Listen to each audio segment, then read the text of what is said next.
welcome to this special edition of Talk Time. My guest today is the Assam BJP President, Mr. Ranjit Das, currently an extremely busy person in view of the approaching Assam election, which is just about 8 months away. Mr. Ranjit Das, once again, welcome to Talk Time. Thank you, Wajbi. Mr. Das, you see the Assam elections are approaching, and as I have said, only 8 months are left. How is the BJP placed compared to 2016? Already our state committee recently declared, and at that committee we declared the name of the 9 vice president, 4 general secretary and 9 secretary and spokesperson, 13 spokesperson, and others committee will be declared before 28, because we are going to hold a meeting on state executive meeting on 28 August at Guwahati. And after 28 August, we launch a massive program in entire Assam to create the awareness about the political nexus between the Congress and UDF, which is the unholy nexus for the entire people of the Assam. So we will going to aware the public regarding this unholy nexus between the UDF and Congress, and already we form all the 28,000 booth committee.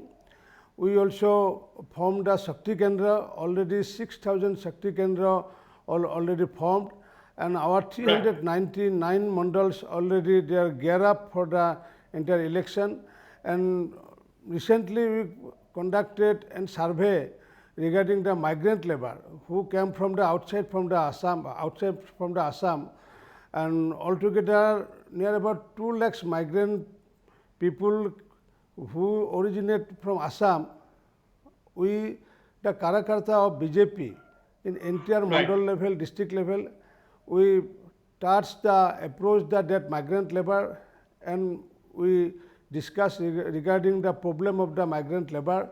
And we also discussed regarding whether they again go back to that place where they have the job, and who is now interested to back to Kerala or other state. We also connecting the authority, appointing authority. Who is not interested to back to the other state. We also give some opportunity, and we also give some suggestion. Okay. Now, Mr. Das, you see, from the end of August, you are saying that you will launch a massive awareness campaign across Assam to tell the people about, you use the word, unholy nexus between the Congress and the AIUDF. Yes. Now, why are you so bothered about the Congress and the AIUDF? No, sir, it was I can say at former Chief Minister Tarun Gogoi, he said that who is Badruddin. But now Badruddin and Tarun Gogoi decided to conduct election, to fight the election along with the UDF. আমি সকলো এটা কথা জানো যে ইউডিএফে কিহৰ আধাৰত দল গঠন কৰিছিলে। ইউডিএফে কোনো অসমৰ বিশেষ বিষয় লৈ পেলাই যে অসমৰ খিলঞ্জীয়াসকলৰ জনগোষ্ঠীসকলৰ বা অসমত বসবাস কৰা স্বাভিমানী ভাৰতীয়সকলক লৈ পেলাই বা স্বাভিমানী অসমক লৈ পেলাই দল খোলা নাছিলে। তেওঁলোকে দল খুলিছিলে বিশেষকৈ যি আমাৰ বিদেশী খেদা আন্দোলনৰ পৰৱৰ্তী সময়ৰ যিসমূহ ঘটনা ঘটিছিলে, বিশেষকৈ সেই সময়ত প্ৰথম আছিলে UMF আছিলে, গোলাম ওছমানী ডাঙৰীয়াৰ নেতৃত্বত UMF খুলিছিলে, আৰু UMF খুলি পেলাই সমগ্ৰ অসমৰ যিসমূহ ধৰ্মীয় সংখ্যালঘু ব্যক্তি যিসকলে মাইগ্ৰেণ্ট অৰিজিনেলি মাইগ্ৰেণ্ট, মই খিলঞ্জীয়া অসমীয়া মুছলমানৰ কথা কোৱা নাই, তেওঁলোকে সেইসকলক লৈ পেলাই UMF কৰিলে। UMFৰ পিছত পুনৰ তেওঁলোকে কৰিলে UDF কৰিলে, আৰু UDF যে এটা যে কমিউনেল পাৰ্টি, সেই কথাষাৰ বিভিন্ন সময়ত তেওঁলোকৰ বক্তব্যত প্ৰকাশ পাই আহিছে। আমি ভাৰতীয় জনতা পাৰ্টি এটা বিশ্বাস কৰোঁ যে 3টা চিক কেতিয়াও বিশ্বাস কৰিব নোৱাৰে, আৰু 3টা চিক যদি অসমবাসী ৰাইজে যদি পায় তেতিয়াহ'লে অসম ধূলিচ্ছাত হ'বগৈ। সেই 3টা চি হৈছে, 1 is the Congress, other is the communal force, and number 3 is the communist. কাৰণ এই তিনিটাক অসমীয়া জাতিৰ কাৰণে কেতিয়াও চিন্তা কৰা নাছিলে, আৰু যাৰ কাৰণে অসমত 855জন শ্বহীদ হৈছিলে। যি অসম আন্দোলনৰ সময়ত এই 855 জন শ্বহীদক হত্যা কৰিছিলে কংগ্ৰেছৰ শাসনৰ সময়ত। এই কংগ্ৰেছে এটা সময়ত যেতিয়া মুখ্যমন্ত্ৰী হিতেশ্বৰ শইকীয়া ডাঙৰীয়া আছিলে, হিতেশ্বৰ শইকীয়া ডাঙৰীয়া যেতিয়া নিজে বিধানসভাৰ মজিয়াত কৈছিলে যে প্ৰায় 25 লাখমান বিদেশী অসমত থকা তথ্য পোৱা যায়, তেতিয়া কংগ্ৰেছ দলৰ একাংশ বিধায়ক, ধৰ্মীয় সংখ্যালঘুৰ বিধায়কে তেওঁলোকে কৈছিলে কি যে আমি আপোনাৰ পৰা সমৰ্থন প্ৰত্যাহাৰ কৰিম, যদি আপোনাৰ এই বাক্যষাৰ যদি আপুনি উদ্ধ নকৰে তেতিয়াহ'লে আমি 5 মিনিটত আপোনাক মুখ্যমন্ত্ৰীৰ পৰা আঁতৰাই দিম। আৰু উপায়বিহীন হৈ পেলাই তেতিয়া প্ৰয়াত হিতেশ্বৰ শইকীয়া ডাঙৰীয়াই তেওঁৰ সেই বক্তব্য বিধানসভাৰ মজিয়াত তেওঁ পৰিহাৰ কৰিবলগীয়া হৈছিলে যে অসম বিধানসভাত এজন মুখ্যমন্ত্ৰীয়ে তেওঁ বাস্তৱ তথ্যৰ আধাৰত কৈছিলে, যিখিনি তথ্য আজি আমিও কৈ আছোঁ বা আগতো কৈ আছোঁ। সেই সময়ত কিন্তু ধৰ্মীয় সংখ্যালঘুৰ কংগ্ৰেছৰ বিধায়কসকলে কিন্তু তেওঁক বাধ্য কৰাইছিলে। আৰু সেই একে ধৰ্মীয় বিধায়ক থকা যি কমনৱেলথ দলৰ UDF-সকলে এটা সময়ত কংগ্ৰেছকে হওক বা অসমক অস্থিৰ কৰি তুলিব, পলিটিকেলি অস্থিৰ কৰি তুলিব। গতিকে সেই দলে যদি আগন্তুক দিনত একেলগে তেওঁলোকৰ লগত যদি সংস্থাপন কৰে আমাৰ আপত্তি নাই। কংগ্ৰেছ আৰু UDF-এ একেলগে তেওঁলোকে ইলেকশ্যনত অৱতীৰ্ণ হ'লেও ভাৰতীয় জনতা পাৰ্টীৰ ভোট এটা ক্ষতিও নহয়। কিন্তু তথাপি আমি সামাজিক দায়বদ্ধতাৰ কথা ভাবি পেলাই আমি ৰাইজক এই কথাষাৰ অৱগত কৰাটো প্ৰয়োজন আছে যে যি সময়ত কংগ্ৰেছে কৈছিলে হু ইজ বদৰুদ্দিন, আৰু সেই সময়ত সেই কংগ্ৰেছৰ একেলগে UDF-ৰ লগত এলায়েন্স কৰি ইতিমধ্যে এতিয়া ধৰক আপোনালোকে যেতিয়া এই মাহৰ শেষত যেতিয়া আপোনালোকে ৰাইজক অৱগত কৰিবলৈ আগবাঢ়ি যাব, কিছু সংখ্যক লোকে এনেকেও ক'ব পাৰে যে বিজেপিৰ যেনেকে অধিকাৰ আছে যিকোনো দলৰ লগত মিত্ৰজোঁট কৰাৰ, কংগ্ৰেছ বা UDF-ৰ তেওঁলোকে যি খুচি কৰক, বিজেপিয়ে নিজৰ কাম কৰক, এনেকুৱা ধৰণৰ এটাও আৰ্গুমেণ্ট আপোনাক মানুহে ক'ব পাৰে। সেইটোত আমি গণতান্ত্ৰিক, যিহেতু গণতান্ত্ৰিক এখন দেশত গণতন্ত্ৰক আমি সন্মান কৰি বিশ্বাস কৰোঁ, সেইটোত মোৰ আপত্তি নাই। তেওঁলোকে তেওঁলোকৰ লগত মিত্ৰতা কৰক, আনহ'লে তেওঁলোকৰ নেক্সাছ হওক, মোৰ ক'বলগীয়া একো নাই। কিন্তু অসমৰ জনসাধাৰণকতো আমি জনাব লাগিব যে অসমৰ জনসাধাৰণক জনাব লাগিব যি কংগ্ৰেছ দলৰ কি ৰোল আছিলে অসমীয়া জাতিটোৰ ক্ষেত্ৰত, আৰু UDF-ৰ লগত লগ লাগি পেলাই কি কৰিব বিচাৰিছে। আজি মই খুব দুখেৰে আপোনাক ক'বলৈ বিচাৰিছোঁ যে আমি আজি অসমৰ পশ্চিম অঞ্চলত বসবাস কৰা এজন ব্যক্তি। আজি অসমৰ পশ্চিম অঞ্চলত কি অৱস্থা হ'লগৈ, আজি ধুবুৰীত যদি আপুনি চায়, ধুবুৰীত আমি অসমীয়াসকলে তাত ৰাজনৈতিক অধিকাৰ চিৰদিনৰ কাৰণে হেৰাই পেলাইছোঁ। আজি এই ধুবুৰী অঞ্চল, গোৱালপাৰা অঞ্চল, বৰপেটা অঞ্চল যদি আজি চাওঁ, এটা সময়ত ৰজা নৰনাৰায়ণে দপদপনি আছিলে, ৰজা চিলাৰায়ৰ দপদপনি আছিলে। আজি সেই অঞ্চলত ৰাজনৈতিক অধিকাৰ কাৰ হাতত গৈছে? চিলাৰায়ৰ সলনি গৈছে বদৰুদ্দিন আজমলৰ তাত গৈছে। আজি ৰজা নৰনাৰায়ণৰ সলনি গৈছে চিৰাজুদ্দৌলৰ তাতে গৈছেগৈ। আজি শৰৎচন্দ্ৰ সিংহ য'ৰ পৰা নেকি মুখ্যমন্ত্ৰী হৈছিলে, আজি সেই অঞ্চল আমাৰ হাতৰ পৰা ৰাজনৈতিকভাৱে আমি হেৰাইছোঁ। দ্বিতীয়গৰাকী মুখ্যমন্ত্ৰী আছিলে মহেন্দ্ৰ মোহন চৌধুৰী আছিলে। সেই মহেন্দ্ৰ মোহন চৌধুৰী বৰপেটা জিলাৰে এগৰাকী ব্যক্তি আছিলে। আজি সেই অঞ্চল বৰপেটা জিলাৰ আজি সৰভোগটো এতিয়া হয় আৰু এটা প্ৰশ্ন দাস ডাঙৰীয়া, যে 2016 চনৰ যিটো নিৰ্বাচন, হিষ্টৰিক নিৰ্বাচন, য'ত আপোনালোকৰ দল ৰুলিং পাৰ্টি হিচাপে আহিলে, প্ৰশ্নটো হ'ল তেতিয়া কংগ্ৰেছে 15 বছৰ কাল ৰাজত্ব কৰি আছিলে, তেওঁলোকৰ যথেষ্ট এন্টি ইনকামবেঞ্চি আছিলে, কিন্তু 16 চনৰ তুলনাত এই 21 চনৰ নিৰ্বাচনটো অলপ আপোনালোকৰ কাৰণে অলপ টাফ হ'ব নেকি বাৰু? মই নাভাবোঁ যে যেতিয়ালৈ স্বাভিমানী ভাৰতীয়সকল, যেতিয়ালৈ স্বাভিমানী অসমীয়াসকলে বিবেক ভোট দিবগৈ, তেতিয়ালৈ আমাৰ কোনো ধৰণৰ টাফ নহয়। কাৰণ এই চৰকাৰখনৰ দিনত কোনো ধৰণৰ সাম্প্ৰদায়িক সংঘৰ্ষ হোৱা নাই। যি সাম্প্ৰদায়িক সংঘৰ্ষ অসমত হৈছিলে কংগ্ৰেছৰ দিনত হৈছিলে। আমাৰ চৰকাৰখনে কৰিবলগীয়া যিমানখিনি আমি প্ৰতিশ্ৰুতি দিছিলোঁ, আমি কৈছিলোঁ যে আমি সত্ৰৰ মাটি বেদখল মুক্ত কৰিম বুলি কৈছিলোঁ, আমি সেইটো কৰি দেখুৱাইছোঁ। কাজিৰঙাৰ বেদখল মুক্ত কৰিম বুলি কৈছিলোঁ, আমি কৰি দেখুৱাইছোঁ। গড় হত্যা প্ৰতিৰোধ কৰিম বুলি কৈছিলোঁ, কৰি দেখুৱাইছোঁ। আজি স্বাস্থ্য বিভাগত কিমান কাৰ্যসূচী, অটল অমৃত অভিযানৰ পৰা আদি কৰি আজি কৰোনা নিয়ন্ত্ৰণকে আদি কৰি যিমান ধৰণৰ সফলতা, পূৰ্বৰ কোনো চৰকাৰৰ দিনত তেনেকুৱা সফলতা পোৱা নাই। আমাৰ চৰকাৰৰ দিনত কেইবা হেজাৰ শিশুক, যি শিশুসকলৰ যি হাৰ্টত ফুটা হয়, 4,000তকৈ অধিক শিশুক আমি বেংগলোৰৰ পৰা অপাৰেশ্যন কৰি পেলাই আমাৰ দিনত আনিছোঁ, যিটো নেকি তেওঁলোকৰ 15 বছৰতে পৰা নাছিলে।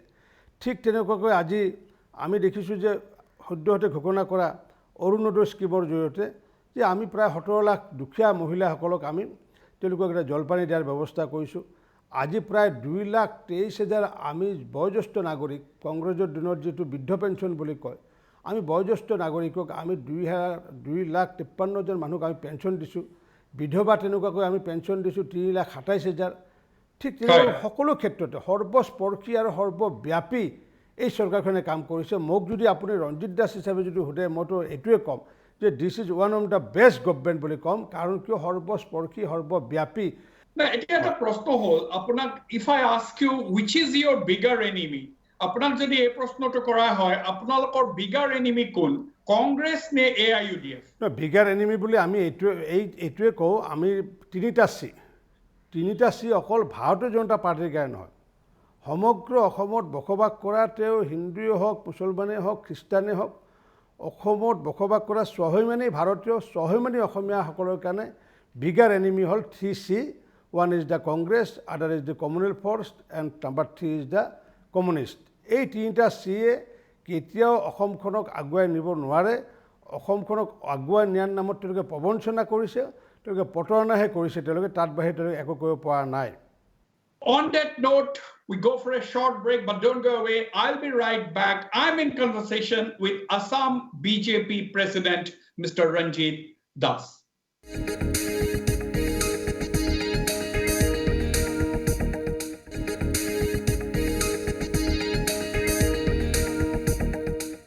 Welcome back. I'm in conversation with Assam BJP President Mr. Ranjit Das on the impending Assam elections and lots more. 2016 it was a fight between two major forces. BJP আৰু মিত্ৰজোঁট এফালে আছিলে, আনফালে আছিলে আপোনাৰ কংগ্ৰেছৰ লগত খাস তেনেকে কোনো মিত্ৰজোঁট নাছিলে। কিন্তু এইবাৰ ৰঞ্জিত দাস ডাঙৰীয়া, এইবাৰ আছুৰ কিছুমান জ্যেষ্ঠ নেতাৰ নেতৃত্বত তেওঁলোকে হয়তো আছুৰ পৰা বাদ দি পেলাই হয়তো গঠন কৰিব এটা আৰু ৰাজনৈতিক দল, এটা আঞ্চলিক ৰাজনৈতিক দল গঠন হ'বলৈ গৈ আছে।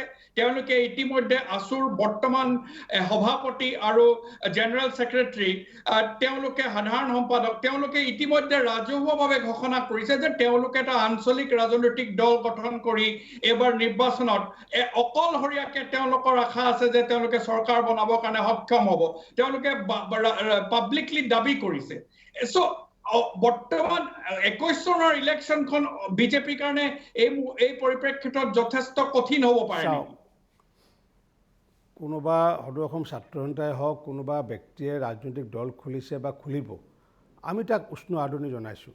কাৰণ কিয় উষ্ণ আদৰণি জনাইছোঁ, আমি যিহেতু গণতন্ত্ৰক বিশ্বাস কৰোঁ আৰু ভাৰতীয় জনতা পাৰ্টীয়ে প্ৰমূল্য ভিত্তিক গণতন্ত্ৰক সদায় আগস্থান দি আহিছে। আমাৰ সন্মুখত যোনে যিমান যি দল নুখুলক কিয়, মই আজি আপোনাৰ ষ্টুডিঅ'ৰ পৰা এই কথাষাৰ ক'লোঁ। আপুনি যেতিয়া 2021-ৰ যেতিয়া এপ্ৰিল মে' মাহত যেতিয়া ৰিজাল্ট দিব, সেইদিনাখন পুনৰ আপোনাক এই কথাষাৰ মই সোঁৱৰাই দিম। ভাৰতীয় জনতা পাৰ্টীৰ এটা ভোটো ক্ষতি নহয়, ভাৰতীয় জনতা পাৰ্টীৰ এটা ভোটো ক্ষতি নহয়। বৰঞ্চ মই আজি আপোনাক এটা হিচাপ দিব বিচাৰিছোঁ। ভাৰতীয় জনতা পাৰ্টীৰ 42 লাখ সদস্য আছে, আৰু যদি সেই 42 লাখ সদস্য যদি ডেডিকেটেড, মইতো ডেডিকেটেড বুলি ক'ম কাৰণ এতিয়ালৈ মই ডেডিকেটেড বুলি তেওঁলোক দেখিছোঁ, সেই ডেডিকেটেড সদস্যবোৰে যদি এটাকৈ যদি ভোট আনে, তেওঁলোকৰ পৰিয়ালৰে হওক বা তেওঁলোকৰ বন্ধু বান্ধৱৰ হওক, তেতিয়াহ'লে 42 লাখ আৰু 42 লাখ লগাই পেলাই আমাৰ 84 লাখ ভোট হ'লগৈ। আমাৰ সৰ্বমুঠ ভোট আছে গৈ 2 কোটি ভোট আছে। পোল যিহেতু 70% হ'বগৈ বা 75% হ'ব, গতিকে পোল যদি 75% হয় তেতিয়াহ'লে 1.5 কোটি ভোট পোল হ'বগৈ। 1.5 কোটি ভোট পোল হোৱাৰ পিছত 84 লাখ যি দলে পায়, সেই দলেতো স্বাভাৱিকতে সংখ্যাগৰিষ্ঠতা পাবগৈ। গতিকে আমাৰ যিহেতু একেবাৰে পৃষ্ঠা প্ৰমুখ আছে, page incharge, we have 3,20,000 page incharge who will connect each and every page incharge will connect the 30 voters. তেওঁলোকে 30টা ভোটাৰৰ লগতহে সম্পৰ্ক থাকিব। আৰু লোকসভা নিৰ্বাচনত সেই কামটো কৰি আমি সফলতা লাভ কৰিছোঁ। আপুনি জানে যে আমি 10টা লোকসভা নিৰ্বাচনত আমি ভাৰতীয় জনতা পাৰ্টীয়ে পোনপটীয়া প্ৰাৰ্থী দিছোঁ, বাকী 4টাত আমাৰ এলায়েন্স আছিলে। এই 10টা লোকসভাত Uh-huh. আমি হিচাপ কৰি দেখিছোঁ 64 লাখ ভোট ভাৰতীয় জনতা পাৰ্টিয়ে পাইছে, 10টাত পাইছে। মই 4টাৰ হিচাপ ধৰাই নাই। আৰু সেই 4টাৰ হিচাপ যদি আমি বিজেপিৰ যদি হিচাপ ধৰোঁ তেতিয়াহ'লে সেইটো আল্টিমেটলি 70 লাখ মানে ভোট আমাৰ হ'বগৈ। গতিকে 64 লাখ যিহেতু 10টা বিধানসভাত আমি পাইছোঁগৈ, গতিকে অনায়াসে আমি 84 লাখ ভোট পামগৈ। আৰু যিহেতু আমাৰ মিত্ৰদল থাকিব, যিহেতু ৰিজনেল ফ'ৰ্চ আমাৰ লগত থাকিব, গতিকে কাৰ লগত থাকে এইটো ৰাষ্ট্ৰীয় আমাৰ সমিতিয়ে সিদ্ধান্ত গ্ৰহণ কৰিব। গতিকে আমি সেইকাৰণে কৈ আছোঁ বিজেপি প্লাছ = 100+ যি মিছন, সেই মিছন আমি লক্ষ্য স্পৰ্শ কৰিবলৈ সক্ষম হ'ম বুলি আমি মনতে আমি আশা ৰাখিছোঁ। বুজিছোঁ। আৰু I have noted your point, Ranjit Das Dangoria. প্ৰশ্নটো হ'ল আপুনি কৈছে যে বিজেপিৰ একো ক্ষতি নহয় যদি এটা নতুন ৰাজনৈতিক দল গঠন হয়, কিন্তু আপোনালোকৰ মিত্ৰজোঁট অগপৰটো ক্ষতি হ'ব পাৰে। নহয়, কিয় ক্ষতি নহয় মই আপোনাক কওঁ চাওক। আজি সদৌ অসম ছাত্ৰ সন্থা কেতিয়াৰ পৰা মানুহে জানে? অসম আন্দোলনৰ পৰা জানে বিশেষকৈ। কাৰণ অসম আন্দোলনৰ পিছৰ পৰা যে সদৌ অসম ছাত্ৰ সন্থাৰ যিটো স্থিতি, সেই স্থিতিটো সমগ্ৰ ভাৰতবৰ্ষৰ লগতে পৃথিৱীটো গম পোৱা হৈছিলে যে 6 বছৰীয়া আন্দোলন কৰিলে। আৰু 6 বছৰীয়া আন্দোলন কৰাৰ পিছত আজি সেই সদৌ অসম ছাত্ৰ সন্থাৰ ব্যক্তিসকলেতো অসম গণ পৰিষদ দল খুলিছিলে। সেই অসম গণ পৰিষদ দলে ক্ষমতাটো আহিছে, ক্ষমতাৰ পৰা কিন্তু ৰাইজে আঁতৰাই পঠাইছে। এতিয়া চাওক যে সদৌ অসম ছাত্ৰ সন্থাৰ যে দল খুলিব লৈছে তেওঁলোকে আমি ভালেই পাইছোঁ।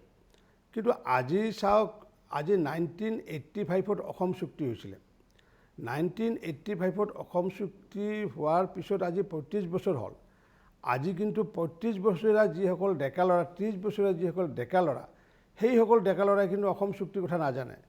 তেওঁলোকে যদি অসম চুক্তিক আধাৰ কৰি পেলাই বা তেওঁলোকে এখন কাগজ উলিয়াই দিছে আনঅথেণ্টিকেটেড এখন পেপাৰ ৰিগাৰ্ডিং ক্লজ নম্বৰ 6, যে যিটো নেকি পেপাৰখন লিক ক'ব পাৰে বা অথেণ্টিকেশ্যন বুলি ক'ব পাৰে দুগৰাকী ব্যক্তিয়ে। এজন হৈছে ভাৰত চৰকাৰৰ গৃহমন্ত্ৰী অমিত শ্বাহ ডাঙৰীয়াই, কাৰণ তেওঁলোকক সেইখন ছাবমিট কৰাৰ কথা হৈছিলে। আৰু দ্বিতীয়টো হৈছে বিপ্লৱ কুমাৰ শৰ্মা, তেওঁ যিহেতু চেয়াৰমেন আছিলে আৰু তাত সদস্য আপুনি আছিলে। গতিকে আপুনি সেই পেপাৰছখন লিক কৰা নাই, লিক কৰিছে কোনোবা ছাত্ৰ সন্থাৰ কোনোবা কাৰ্যকৰ্তাই কৰিছে। গতিকে সেইখন পেপাৰ কিমান অথেণ্টিকেশ্যন আছে? আজি সেইবোৰ ইছ্যু লৈ পেলাই যদি মানুহক যদি আৱেগিক কৰিব বিচাৰে, অসমৰ ৰাইজে এনেকুৱা এটা আৱেগিক হৈ থকা নাই যে আমাৰ ভোট ক্ষতি কৰিব, বৰঞ্চ আমাৰটো কৰিব নোৱাৰে, অসম গণ পৰিষদ বা মিত্ৰ দলৰো ক্ষতি কৰিব নোৱাৰে। তাৰমানে আছুৰ বৰ্তমানৰ সাধাৰণ সম্পাদক লুৰিণজ্যোতি গগৈয়ে যিটো পাব্লিকলি ষ্টেটমেণ্ট দিলে যে আমাৰ কাৰো লগত আমাৰ সমৰ্থনৰ প্ৰয়োজন নাই, আমি অকলশৰীয়াকৈ আমাৰ নতুন ৰাজনৈতিক দলে আমি চৰকাৰ গঠন কৰিবৰ কাৰণে আমি সক্ষম হ'ম, এনেকুৱা ধৰণৰ কথা কি ধৰণৰ কেনেকুৱা ধৰণৰ প্ৰভাৱ পৰিব পাৰে নে আপুনি এইবিলাক কথাত গুৰুত্ব নিদিয়ে? এতিয়া অসমৰ মানুহে অসমৰ জনবিন্যাসৰ কথা জানে। যিহেতু আমি কৈ আছোঁ যে আমাৰ যি 60টা আছিলে বা মিত্ৰ দলক লৈ পেলাই আমি 100টাৰ কথা কৈ আছোঁ, তে আজি কংগ্ৰেছ দল আৰু UDF মিলি পেলাই তেওঁলোকৰতো 30টা বা 35টা তেওঁলোকৰো আছেগৈ। গতিকে তেওঁলোকে কাক লৈ পেলাই, তেওঁলোকে যদি মানে ওপৰতে যদি কিবা আকাশতে যদি কিবা চাং পাতিছে তেওঁলোকে চৰকাৰ গঠন কৰাৰ কথা, তেতিয়াহ'লে দেখোন ভাৰতীয় জনতা পাৰ্টি বা মিত্ৰ দল বা কংগ্ৰেছ বা UDFৰ দেখোন অস্তিত্ব নাথাকিব। যদি UDFৰ মানুহে তেওঁলোকক যদি ভোট দিয়ে তেতিয়াহ'লে সেইটো মই নাজানো কথাটো। কংগ্ৰেছৰ যিমান মানুহ কংগ্ৰেছৰ আছে নহয়, কংগ্ৰেছ এৰি দিলে কংগ্ৰেছৰ প্ৰতিটো ভোট তেওঁলোকৰ দলত পৰিব বা UDFৰ প্ৰতিটো ভোট তেওঁলোকৰ দলত পৰিব। ঠিক তেনেকুৱাকৈ মিত্ৰ দলৰ প্ৰতিটো ভোট তেওঁলোকৰ তাতে পৰিব, তেতিয়াহে সেইটো সম্ভৱ হ'বগৈ। কিন্তু প্ৰত্যেক ৰাজনৈতিক দলে যিহেতু নিজৰ নিজৰ ভোট ধৰি ৰাখিব চেষ্টা কৰিব, নিজৰ নিজৰ বিধায়ক জিকাবলৈ চেষ্টা কৰিব। আমি যেনেকুৱা কৈ আছোঁ যে আমাৰ যি 60টা 61টা ছিট আছিলে সেই ছিটৰ পৰা আমাৰ এটাও ছিট নকমেগৈ, বৰঞ্চ মিত্ৰ দলৰ ক্ষেত্ৰতো আমি জিকোৱাৰ কাৰণে চেষ্টা আমি কৰিম, কাৰণ কিয় যিহেতু মিত্ৰতাৰে আমি আবদ্ধ হ'ম, কাৰ লগত হয় নাজানো। গতিকে আমি যিহেতু 100+ৰ লক্ষ্য লৈছোঁগৈ, ইপিনে কংগ্ৰেছৰ যিহেতু কৈ আছে 80খনৰ লক্ষ্য লৈছোঁ। গতিকে তেওঁলোকে কি যুক্তিত কি কথাষাৰ কৈছে সেইটো অসমৰ বিবেকবান ৰাইজে চিন্তা কৰিব। এই বিষয়ৰ মই আৰু সময় আপোনাৰো নষ্ট কৰিব খোজা নাই, মোৰো নষ্ট কৰিব খোজা নাই। কিন্তু আপোনালোকৰ বিজেপিৰ কিন্তু মিত্ৰজোঁট অগপ BPF এই মিত্ৰজোঁটটো কিন্তু অটল থাকিব। ইয়াত কোনো নতুন দল সংগঠন বা ব্যক্তি নতুনকৈ আকৌ যোগদান কৰাৰ সম্ভাৱনা আছে নেকি অহা বছৰ ইলেকশ্যনৰ কাৰণে? হয়, নতুনকৈ যোগদান কৰাৰ সম্ভাৱনা আছে, কাৰণ কিয় আমি সকলোকে যিসকলে আমাৰ আইডিঅলজিৰ লগত কিছু হ'লেও মিল থাকে, অসম গণ পৰিষদৰ লগত আইডিঅলজি কিছু হ'লেও মিল থাকে, তেনেকুৱা যিসকলে স্বাভিমানী ভাৰতীয়ৰ কথা ভাবে, স্বাভিমানী অসমীয়াৰ কথা ভাবে, সেইসকল তেনেকুৱা যদি সৰু সৰু ৰাজনৈতিক দল আছে, সেই তেওঁলোকে থাকিব। যেনেকুৱাকৈ আমাৰ সন্মিলিত গণশক্তি অসম থাকিবগৈ, ৰাভা যৌথ সংগ্ৰাম সমিতি থাকিবগৈ, আৰু হয়তো আগন্তুক দিনত BTAD নিৰ্বাচনৰ পিছত কি ফলাফল হয় নাজানো। আমিতো কৈ আছোঁ যে আমাৰ নেতৃত্বত চৰকাৰ গঠন কৰিম, গতিকে এইপিনে যদি BPFৰ পজিশ্যন কি হয় মই নাজানো, সেইটো আজিয়ে নকওঁ, বা UPPLৰ পজিশ্যন কি হয় মই নাজানো। কিন্তু স্বাভাৱিকতে যিহেতু আমি বড়োভূমিত যিহেতু বড়োলেণ্ডত আমি শান্তি প্ৰতিষ্ঠা কৰাৰ কাৰণে মাননীয় প্ৰধানমন্ত্ৰী নৰেন্দ্ৰ মোদী ডাঙৰীয়াই আহি পেলাই যিহেতু 15 লক্ষ মানুহৰ সন্মুখত যিহেতু তেওঁ বক্তব্য ৰাখি কৈছিলে যে আগন্তুক দিনত বড়োলেণ্ডত যাতে শান্তি স্থাপন কৰা তাৰ ব্যৱস্থা কৰা হ'ব, গতিকে সেইটোৰ প্ৰতি লক্ষ্য ৰাখি পেলাই নতুন ৰাজনৈতিক দলৰ লগতো সমীকৰণ হ'ব পাৰে। আচ্ছা, আৰু এটা প্ৰশ্নলৈ গৈছো ৰঞ্জিত দাস ডাঙৰীয়া। এতিয়া বাংলাদেশী মাইগ্ৰেণ্টছৰ ইছ্যুটো যিটো সদায় 1985ৰ 85 চনৰ ইলেকশ্যনৰ পৰাই এইটো এটা ইলেকশ্যন ইছ্যু হৈ আহিছে, কিন্তু আজিৰ তাৰিখতো এই ইছ্যুটো এটা লাইভ ইছ্যু হৈ আছে। কিয়নো আমি NRC এক্সাৰচাইজ আপোনালোকৰ নেতৃত্বত হৈছিলে, কিন্তু শেষত গৈ পেলাই NRC এক্সাৰচাইজটো ৰিজেক্ট কৰা হ'ল কিয়নো তাত যথেষ্ট খেলি মেলি দেখা গ'ল। এতিয়া ইলেকশ্যন ইছ্যুটো আকৌ এই বাংলাদেশী ইছ্যুটো কি ধৰণে ৰিজলভ কৰিব, ইলেকশ্যনত কি ধৰণে ৰাইজক এই কথাটো আপোনালোকে স্থাপন কৰিব? আমি যৎপৰোনাস্তি চেষ্টা কৰিছিলোঁ, সেইকাৰণে মাননীয় মুখ্যমন্ত্ৰী সৰ্বানন্দ সোণোৱাল ডাঙৰীয়াই মুখ্যমন্ত্ৰী হোৱাৰ পিছতে NRCৰ কাৰ্যালয়ত গৈ পেলাই খা খবৰ লৈ আহিছিলে। NRCৰ কাৰ্যালয়ত গৈ পেলাই তেওঁ নিজে সেৱা কৰি আহিছিলে যে আগন্তুক দিনত অসমীয়া জাতিটোৰ স্বাৰ্থত যাতে এখন NRC এখন হয়গৈ। কিন্তু সেই সময়ত প্ৰতীক হাজেলাই যিগৰাকী সমন্বয়ক আছিলে তেওঁ এনেকুৱা এটা ব্যৱস্থা কৰিলে যে মুখ্যমন্ত্ৰীয়ে হওক বা চৰকাৰে কোনো ধৰণৰ তাত যাতে কথা ক'ব নোৱাৰে তাৰ ব্যৱস্থা কৰিলে, আৰু এই ক্ষেত্ৰত হাত উজান দিলে মহামান্য সুপ্ৰিম কোৰ্টে হাত উজান দিলে, আৰু সুপ্ৰিম কোৰ্টে হাত উজান দিয়াৰ পিছত মাননীয় মুখ্যমন্ত্ৰী ডাঙৰীয়াকে হওক বা চৰকাৰকে কৈছিলে যে আপোনালোকে ইয়াতে ইণ্টাৰফেয়াৰ কৰা দূৰৰ কথা, ইয়াতে আপোনালোকে ইনভলভো নহ'বগৈ, এক্সেপ্ট মানিটাৰী কথাত বাহিৰে আপোনালোকে ইনভলভ নহ'ব, যাৰ ফলস্বৰূপে তেওঁলোকে নিৰপেক্ষভাৱে কাম কৰা বুলি আমি ধৰি লৈছিলোঁ। কিন্তু বাস্তৱত যেতিয়া দেখিলোঁ যে লাখ লাখ ভাৰতীয় মানুহৰ নাম তাত বাহিৰ হৈ গ'ল, তাত মানে অন্তৰ্ভুক্ত নহ'লগৈ, আৰু লাখ লাখ বিদেশীৰ নাম অন্তৰ্ভুক্ত হ'লগৈ। আমি সেইকাৰণে 31 আগষ্টত এইখন প্ৰকাশ কৰিছিলে, আৰু আমি 4 দিন আগতে আমি 27 আগষ্টতে মই প্ৰেছ কনফাৰেঞ্চ কৰি কৈছিলোঁ যে এইখনত লাখ লাখ ভাৰতীয়সকলৰ খিলঞ্জীয়াসকলৰ তাত নাম নাই, গতিকে এইখন গ্ৰহণযোগ্য কেতিয়াও হ'ব নোৱাৰে। আৰু সেই কথাষাৰ NRCত কাম কৰা যিসকল বিষয়া কৰ্মচাৰীসকলে আমাক কান্দি কান্দি কৈছিলে যে প্ৰতীক হাজেলাই কৈছিলে যে আপোনালোকে ডাউটফুল বুলি নিলিখিব, আপোনালোকে সেইবোৰ এৰাই চলিব। তেওঁলোকে স্পিকিং অৰ্ডাৰ দিছিলে, ভিডিঅ' কনফাৰেঞ্চ কৰি পেলাই কৈছিলে যে আপোনালোকে যদি ভোটাৰ আইডেণ্টিটি কাৰ্ডে হওক, বাৰ্থ চাৰ্টিফিকেট হওক অথেণ্টিকেশ্যন কৰে, তেতিয়াহ'লে আপোনালোকে ভৱিষ্যতত FT কোৰ্টত যাব লাগিব। আৰু যাৰ ফলস্বৰূপে হাজাৰ হাজাৰ যিসকল বিষয়া কৰ্মচাৰী আছিলে তেওঁলোকে ভাবিলে যে আমি পৰৱৰ্তী সময়ত যিহেতু FT কোৰ্টত দৌৰিব লাগিব, কিন্তু তাতকৈ এইবোৰ আমি অথেণ্টিকেশ্যন নকৰাকৈ শুদ্ধ বুলি দিবলৈ তেওঁলোকে বাধ্য হৈ পেলাই আমাক কান্দি কান্দি ফোন কৰিছিলে। আৰু যাৰ ফলস্বৰূপে দেখিলোঁ যে লাখ লাখ বিদেশীৰ নাম তাতে অন্তৰ্ভুক্ত হৈছে, লাখ লাখ খিলঞ্জীয়াৰ নাম তাতে অন্তৰ্ভুক্ত হোৱা, অসমীয়া মানুহ, বড়ো মানুহ, গাৰো মানুহ, ৰাভা মানুহৰ নাম অন্তৰ্ভুক্ত হোৱা নাইগৈ। গতিকে সেই NRCখনটো গ্ৰহণ কৰাৰ কোনো যুক্তিয়ে নাই। আগন্তুক দিনত যদি শুদ্ধ ৰূপত যদি NRC এখন যদি প্ৰস্তুত কৰিব পৰা যায়, তেতিয়াহ'লে নিশ্চয় এই সমস্যাটো সমাধান হ'বগৈ। আৰু আমাৰ সময় কম ৰঞ্জিত দাস ডাঙৰীয়া, এইবাৰ ইলেকশ্যনত মই যদি প্ৰশ্নটো অলপ ৰাইজৰ উদ্দেশ্যে যদি অলপ চিম্প্লিফাই কৰিবলৈ কওঁ আপোনাক, 3টা টপ ইছ্যু, ঠিক আছে আপোনালোকে কৈছে যে পলিটিকেল শ্লোগানেৰিংটো হ'বই, কংগ্ৰেছৰ বিৰুদ্ধে বা নতুন আঞ্চলিক দল আহিব, সেইখিনি আপোনালোকে প্ৰত্যুত্তৰ দিব, কিন্তু প্ৰশ্নটো হ'ল ৰাইজে যদি সোধে যে BJPৰ টপ 3 এজেণ্ডা ফৰ অসমৰ কাৰণে কি হ'ব আপোনাৰ ইন ইয়ৰ ৱৰ্ডছ? মানে আগন্তুক দিনত মানে 21 নিৰ্বাচনৰ বাবে আমি ইতিমধ্যে যিখিনি আমি যোৱাবাৰ যিখিনি আমি ইতিমধ্যে কথা দিছিলোঁ, মই এইটো স্বীকাৰ কৰা নাই যে এইটো মই কোৱা নাই 100% আমি সফলতা লাভ কৰিছোঁ, কিন্তু আমি 70তকৈ 80% আমি সফলতা লাভ কৰিছোঁ। বাকী যি 20% কাম যি বাকী আছে এই কেইমাহৰ ভিতৰত আমি কৰাৰ কাৰণে চেষ্টা কৰিমগৈ, আৰু যদি সেইখিনি যদি কৰিব নোৱাৰোঁ পৰৱৰ্তী সময়ত আমি কৰাৰ কাৰণে প্ৰচেষ্টা কৰাম। মানুহে বহুতে কয় যে স্মাৰ্ট চিটিৰ কাৰণে মানে বহুত ধৰণৰ মানে ৰঙীন সপোন দেখুৱালে BJP, কিন্তু স্মাৰ্ট চিটিৰ অন্তৰ্গতটো বিভিন্ন ডিপিআৰ কাম হৈছেগৈ।